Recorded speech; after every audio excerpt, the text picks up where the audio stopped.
Dr. Stel, I'd love to hear from you. I'd love to know more about your coaching as well. But what's on your plate for 2024? What's exciting you right now?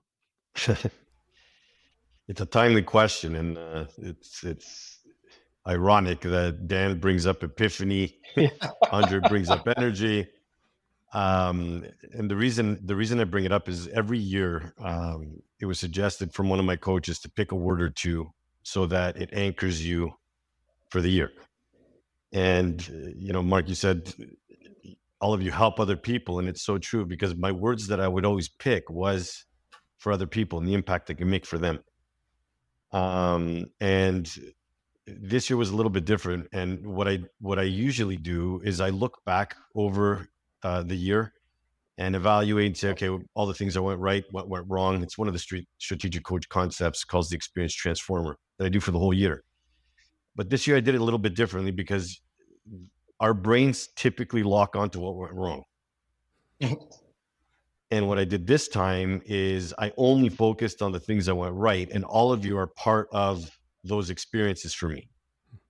And I looked at all the moments, and a lot like you, Mark, I looked back and I thought, holy cow, did a lot of things happen in profound ways, including my coaching company. And there's an exponential growth that happened. But what I also realized is that all the moments that were created were because there were moments that were important for me that gave me some type of excitement or some type of meaning. And a lot of them were family. And a lot of them had to do with my personal growth and development, which also came with challenges. Now, one of my coaches mentioned, when you take all your moments, you'll notice that there's a theme that happens with them, and to name the themes. And what that does is it allowed me to take an inventory of those moments to then prepare me to create a vision for 2024. Okay, so these actually were the words, Dan. I was talking off trip previously too. So it was moments and epiphanies. Those are my two words for 2024. And again, it's as soon as I decided, and if it's okay, I want to share a story with my youngest son, because this is where it came from. So for the listeners, my youngest son has cerebral palsy, all 4 limbs. So he's in a wheelchair. And he says, Daddy, I have a dream to be a radio host. Mark, coincidentally, right? And I want to go to my favorite radio station.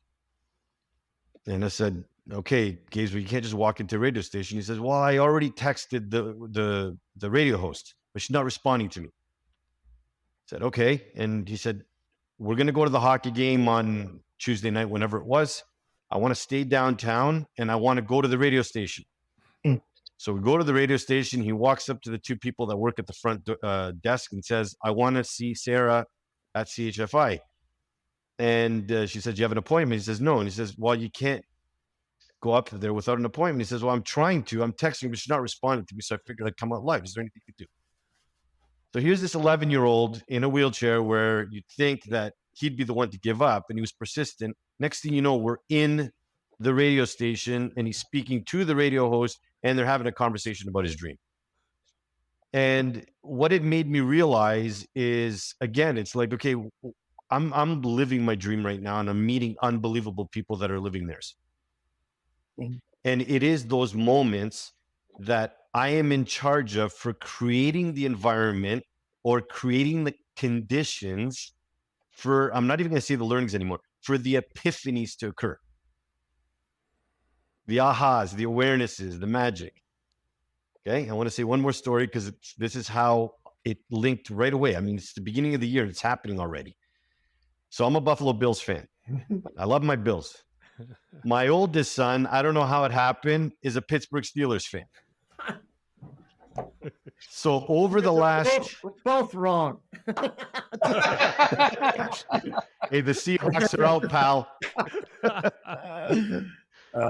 So it just so happened that in the last 5 years, which is rare, Pittsburgh, the Steelers and the Bills played twice already. And we went to both games, one in Pittsburgh, one in Buffalo. And on Sunday, before the last week of the games, I did my analysis and I realized if Jacksonville loses, Pittsburgh had already won already. Both the Bills and the Steelers are in. And if Buffalo wins, that means they're playing at home with Pittsburgh. So I thought, all right, here's an opportunity to create a moment. I went online, bought tickets, which I didn't even realize you can buy. And if they weren't playing in Buffalo, you just get reimbursed the amount. Nobody knew this. So we're third row to the game on Sunday. And it just so happened that Jacksonville lost, Buffalo won, and now we're going to the third 3.0 of the Steelers Bills experience with my son and I. Okay, so you can't make this stuff up, but you can create your own reality based on what's important to you. So my goal this year, for the first time, I set those words as André said it for me. Because if I am experiencing those moments and these epiphanies, everybody gains.